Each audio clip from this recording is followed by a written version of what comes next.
कुछ लोग मुझसे बहुत दिनों से कह रहे थे वेज मोमो बनाने के लिए। और वैसे अगर आपको एक बात बताऊं तो मैंने मोमो की रेसिपी पहले भी 3 बार शेयर कर चुका हूं।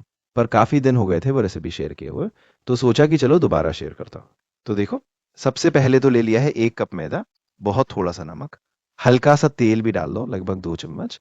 फिर तेल डालने के बाद पहले तो इन तीनों को आपस में अच्छे से मिला लो। फिर इसे मिलाने के बाद डाल दो थोड़ा सा पानी, और पानी डालने के बाद इसे गूंथ लेना है। जरूरत के हिसाब से पानी डालकर इसे एकदम गूंथ लेना। फिर काटना है सब्जियां। तो देखो, सब्जियों में सबसे पहले ले लिया है पत्ता गोभी, और पत्ता गोभी को एकदम बारीक काट लो। फिर ले लिया है गाजर, और गाजर को भी एकदम बारीक ही काटना है। और इसमें जितनी सब्जियां जाएंगी सभी को एकदम बारीक काटना है। और हाँ, मैं जानता हूं कि सब्जियों को बारीक काटना ही सबसे मुश्किल काम भी है। तो ठीक है, इसका भी सोल्यूशन है मेरे पास। मैं आप लोग को ना एक चॉपर का लिंक दे दूंगा, आप जाके उसे ऑर्डर कर सकते हो। लेकिन हाँ, टमाटर को बारीक नहीं काटना है। फिर टमाटर को इस तरह से काटने के बाद एक बर्तन ले लो, जिसमें डाल दो बहुत सारा पानी। पानी और जो टमाटर अभी भी काटा अब उसे डाल दो। वैसे मैंने 2 टमाटर का यूज किया है। साथ में डाल दो बहुत सारे सूखी लाल मिर्च। सूखे लाल मिर्च भी मैंने लगभग डाल दिया है, 7 से 8। फिर इसे 10 से 15 मिनट के लिए उबाल लो। और उसके बाद काट लो प्याज, और प्याज को भी एकदम बारीक ही काटना है।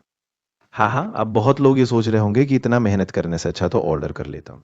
जरूर कर सकते हो ऑर्डर, लेकिन घर में जितना क्वांटिटी मिलेगा ना उतना क्वांटिटी बाहर से खरीदने में बहुत महंगा पड़ जाएगा। और वैसे भी 6 मोमोज में किसका ही मन भरता है। फिर ले लो एक मिक्सी जार, और जो टमाटर मिर्ची को उबाल लिया था अब उसे डालकर इसे पीस लो।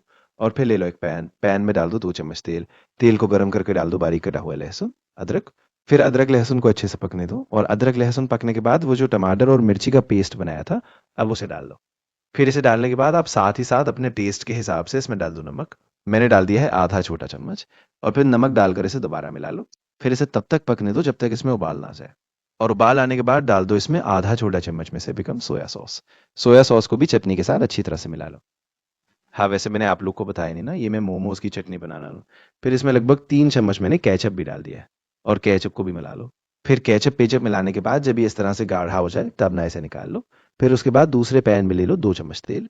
तेल डालने के बाद तेल को गर्म करके इसमें डाल दो बारीक कटा हुआ लहसुन। फिर लहसुन को तेल में अच्छे से पकने दो। और अदरक लहसुन के पकने के बाद 1 चम्मच भर के अदरक भी डाल दो। फिर थोड़ी देर अदरक को ही पकने दो, और अदरक के पकने के बाद अपने टेस्ट के हिसाब से हरी मिर्च डाल देना। मैं तो बहुत स्पाइसी खाता हूँ इसलिए मैंने भर भर के डाल दिया है। तो प्याज को भी अच्छी तरह से पकने दो। साथ में डाल दो पत्ता गोभी, गाजर, शिमला मिर्च भी डाल सकते हो, लेकिन सच बताऊं मुझे इसमें शिमला मिर्च कुछ खास पसंद नहीं। फिर डाल दो नमक और काली मिर्च पाउडर। काली मिर्च पाउडर संभल कर डालना क्योंकि हरी मिर्च भी डाली है। और अब इसे अच्छी तरह से पका कर निकाल लो। इतना पकाना है इसे कि गाजर पत्ता गोभी ना एकदम नरम पड़ जाए। और अब इसे ठंडा होने दो। तब तक क्या करना है, जो आटा गूंद लिया था ना, अब उसे थोड़ा मसल लो। फिर इसे मसलने के बाद अब इसकी लोई अलग करके इसे बेल लेना है। तो इसे बेलने के लिए सबसे पहले तो इसे हाथों से इस तरह से फैला लो। और फिर इसे फैलाने के बाद अब इसके छोटे छोटे पेड़े अलग कर लो। फिर हल्का फुल्का सूखा आटा डाल के अब इसे ना बेल लो। तो बेलना तो बस पूरी की तरह ही है। फिर इसे बेलने के बाद जो फिलिंग बनाया था उसे भर लो। एजेस पे पानी लगा लो और इसे इस तरह से पैक कर लो। फिर मोमोज वाला शेप देने के बाद अब इसे ना स्टीम करना है। हाँ हाँ, मैं स्टीम वाला मोमो बना रहा हूँ। और जिस पे मोमो को रखेंगे ना उस पे थोड़ा सा तेल लगा लो। फिर तेल लगाने के बाद मोमो को उस पर रख दो। और इसके बाद जिस बर्तन में इसे पकाना है उसमें भर लो बहुत सारा पानी। और पानी भरने के बाद अब इसे ना गैस चालू करके स्टीम करने के लिए रख दो। 10 से 15 मिनट तो लगता ही है इसे पकने में, लेकिन आप फिर भी बीच बीच में चेक करते रहना। और अच्छी तरह से पकने के बाद मोमो लवर को खुद ब खुदा गर्म ही चटनी के साथ खा लो। रेसिपी अच्छी लगी तो वीडियो को लाइक करो, शेयर करो, तो जाकर सब्सक्राइब कर लो।